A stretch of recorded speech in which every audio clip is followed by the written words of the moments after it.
હાલો friends, આજે આપણે બનાવીશું ભરેલા રીંગણનું શાક. તો બનાવવાનું શરૂ કરીએ. 250 ગ્રામ મેં રીંગણ લીધેલા છે ભરેલા રીંગણનું શાક બનાવવા માટે. તો હવે પહેલેથી ધોઈને લીધેલા છે, તો આપણે એના ડીટીયાનો ભાગ કાઢી નાખીએ, કાંગરા ને એવું બધું આ રીતે.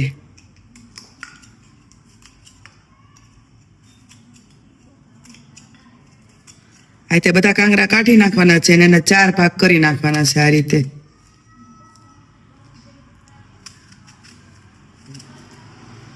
આ રીતે એના ભાગ કરી લેવાના છે 4.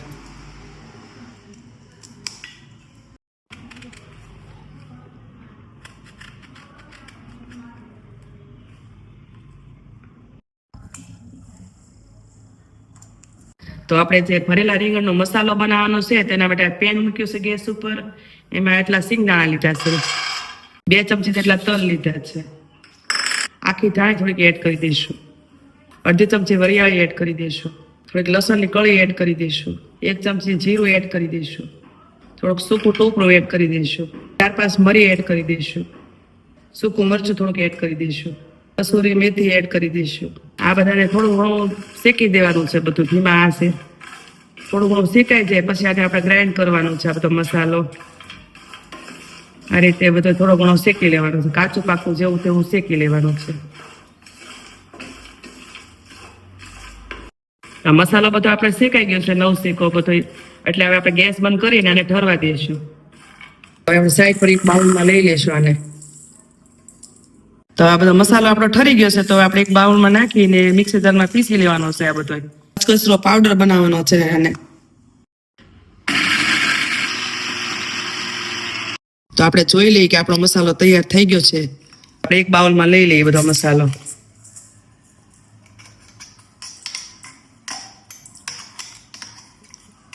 મસાલો કરવા માટે 2 ચમચી લાલ મરચું લીધું છે, એ આપણે એડ કરી દેવાનું છે આમાં.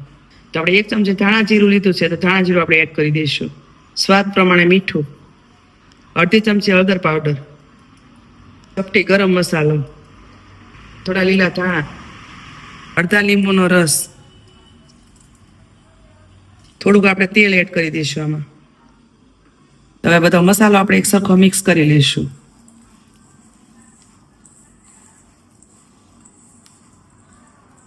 આપણો રેડી થઈ ગયો છે. તો બધા રીંગણ આપણે જે સુધારેલા હતા એને આપણે ભરી લેવાના છે આ રીતે.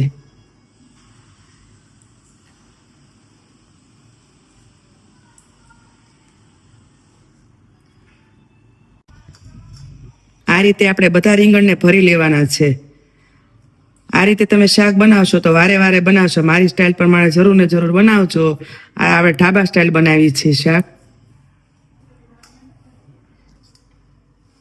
તો આપણે શાકનો વઘાર કરવા માટે મેં આ કુકર મૂક્યું છે, તો એમાં આપણે થોડું તેલ એડ કરી દઈશું.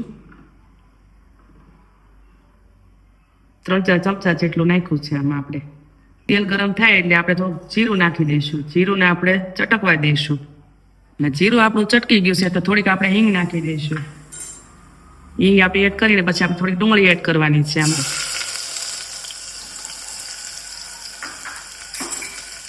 ડુંગળીને આપણે બરાબર સાતળવા દેવાની. તમે જે ન ખાતા હોય તો સ્કીપ કરી શકો છો. આ ડુંગળીને આપણે સાતળવા દેવાની થોડી બ્રાઉન જેવી થાય પછી આપણે એમાં રીંગણને એડ કરી દઈશું. ડુંગળી આપણે સાતળાઈ ગઈ છે, તો આ બધા આપણે રીંગણીમાં એડ કરી દઈશું. આ રીંગણનો મસાલો જે મેં બનાવ્યો હતો એમાં મેં ગોળ કે એવું કંઈ નાખ્યું નથી. તમે જે ગોળ પણ વાળું ખાતા હો તો તમે નાખી શકો છો થોડોક ગોળ. અને થોડી વાર આપણે ચડવા દેવાના છે એમ જ.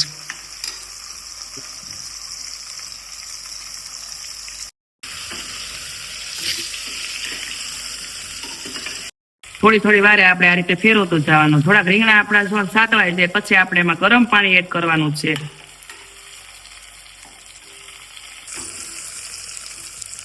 હવે જે વધેલો મસાલો હતો ને આપણે રીંગણ ભર્યા હતા એ બધું આપણે એડ કરી દેવાનો છે પહેલા. અને બધું બરાબર મિક્સ કરી લેવાનું છે.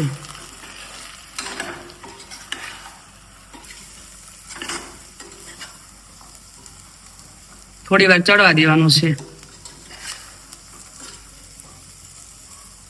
મસાલો આપણો થોડોક ચડી ગયો છે, તો આપણે ગરમ પાણી એમાં નાખી દેવાનું છે થોડું. આ રીતે પછી બધું બરાબર મિક્સ કરી લેવાનું છે.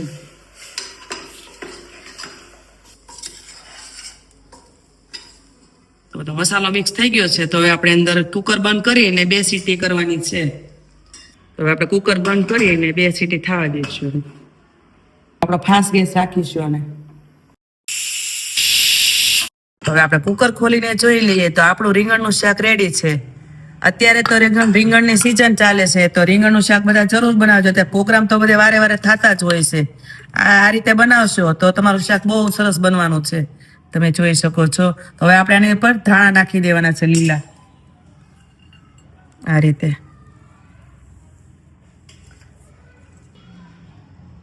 તમને અમારો વિડીયો જોવો ગમ્યો હોય તો લાઈક કરો, શેર કરો અને સબસ્ક્રાઇબ કરજો. અને કમેન્ટમાં કહેજો કે તમને આ રીંગણનું શાક બનાવો પછી સ્વાદમાં કેવું લાગ્યું છે એમ.